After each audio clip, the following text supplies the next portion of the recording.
નમસ્કાર, ફરી એકવાર ગુજરાતી ખબરો ન્યૂઝ ચેનલમાં આપ સર્વે મિત્રોનું સ્વાગત છે। ફરી એકવાર આજના તાજા અને દિવસભરના કામના સમાચારો લઈને હાજર છીએ। એ પહેલા જો તમે અમારી ચેનલમાં નવા આવ્યા હો તો ખાસ કરીને ચેનલને સબસ્ક્રાઇબ કરી લેજો, જેથી દરરોજના તાજા અને ઉપયોગી સમાચારો ટાઈમ ટુ ટાઈમ મળી જાય। અંબાલાલ પટેલ તથા હવામાન વિભાગની આગાહી। ગુજરાતમાં હાલ વરસાદની વિદાય સાથે તેનું જોર ઘટી રહ્યું છે। હવામાન વિભાગે હાલ છૂટાછવાયા સ્થળો પર હળવાથી સામાન્ય વરસાદ પડવાની આગાહી કરી છે। ક્યાંક ભારે વરસાદની આગાહી નથી, જ્યારે હવામાન નિષ્ણાત અંબાલાલ પટેલે નવરાત્રિમાં વરસાદ પડવાની આગાહી કરી છે। આ સાથે તેમણે જણાવ્યું કે રાજ્યમાં દિવાળી સુધી વાદળછાયું વાતાવરણ રહેશે। સરકારી કર્મચારીઓને દશેરા પહેલા મોટી ગિફ્ટ। મિત્રો, કેન્દ્ર કર્મચારીઓની રાહ ટૂંક સમયમાં પૂરી થવા જઈ રહી છે। જુલાઈ 2024થી લાગુ થનાર ડીએ હાઇકની ટૂંક સમયમાં જાહેરાત થઈ શકે છે। આમ 3% ઉછાળો આવશે। જો કે સરકાર તેમાં 3% વધારો કરશે કે મોંઘવારી ભથ્થું માત્ર 3% જ રહેશે, તે અંગે હજુ પણ શંકાઓ છે।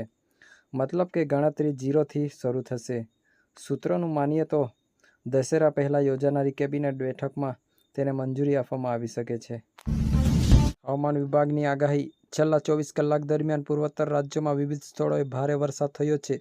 હવામાન વિભાગના જણાવ્યા અનુસાર આસામ, મેઘાલય, ઉપ હિમાચલ, પશ્ચિમ બંગાળ અને સિક્કિમમાં ભારે વરસાદ થયો છે। આગામી 24 કલાક દરમિયાન અરુણાચલ પ્રદેશ, આસામ, નાગાલેન્ડ અને મેઘાલયમાં છૂટાછવાયા સ્થળોએ ભારે વરસાદની સંભાવનાઓ છે। 3 ઓક્ટોબરથી શરૂ થશે વર્લ્ડ કપ। મિત્રો, વુમેન્સ ટી20 વર્લ્ડ કપ 2024 છેલ્લા ઘણા મહિનાઓથી ચર્ચાનો વિષય છે।